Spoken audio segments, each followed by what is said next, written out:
Well, it looks like Democrats can work with Republicans running the show now in Congress, at least on tax reform, maybe. Rhode Island Senator Sheldon Whitehouse says we should stop earners from paying a lower tax rate than the middle class. Top earners from paying a lower tax rate than the middle class. A second measure would end tax breaks for U.S. companies making goods offshore to defer federal income tax. A third Sheldon Whitehouse bill would keep offshore registered corporations from skirting income tax altogether. Senator Whitehouse joins me live now from Washington. Senator, thanks for joining me. Off the top, this is the old Warren Buffett. I don't pay as much as my secretary does. It didn't get very far when you controlled the Senate. Now Republicans have got control. How might you push that forward now? Well, they have, I think we have a good bipartisan desire to get some tax reform done. And the Republicans want to lower the top rates. If they're going to do that without adding to the deficit, they've got to find loopholes to close, and they've never done that.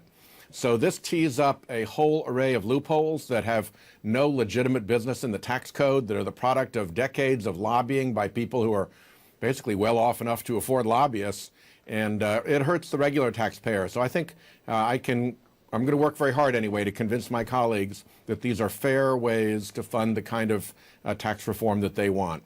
All right, CVS is a Rhode Island-based company. In your news release, you mentioned that CVS pays all of its taxes, but other companies aren't. Talk a little bit about those companies that you're specifically talking about. And while we're on this, who have you reached across the aisle to on the Republican side to be your ally in this?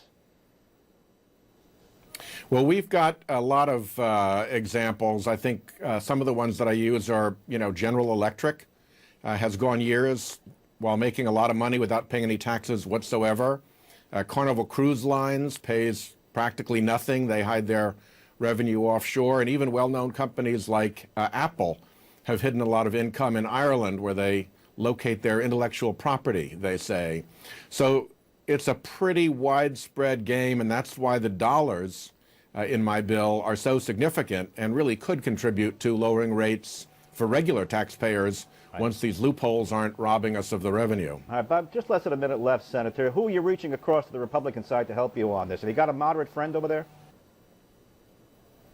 Well, I've got a number of moderate friends. I think it's going to be, there's a caution about this, and I think people are going to want to see tax reform moving forward before they start to buy into it. So I'm going to be patient and continue to reach out to my friends and colleagues on the Republican side. You've been slightly critical of the White House for botching the Paris March, not sending over a top official there. I heard you on that. Do you buy the idea that it was just a mistake, or is it more than that? Did they not have their eye on the ball? No, I think the thing blew up so fast into something significant. And when you think about both the communications and the security envelope that the president travels in, having to have, the briefcase with him and all of that, to get a president of the United States onto the streets in Paris and make sure that he's safe, it probably just overwhelmed the Secret Service to do that. I think they agree that if they'd had more time, they would have liked to have been there, and they should have been there. The vice president, the president, somebody more significant than just our U.S. ambassador. All right. Rhode Island Senator Sheldon Whitehouse, thanks for joining me. By the way, it's a very nice room you're in. Is that a real fire that we're looking at there, crackling next to you so comfortably?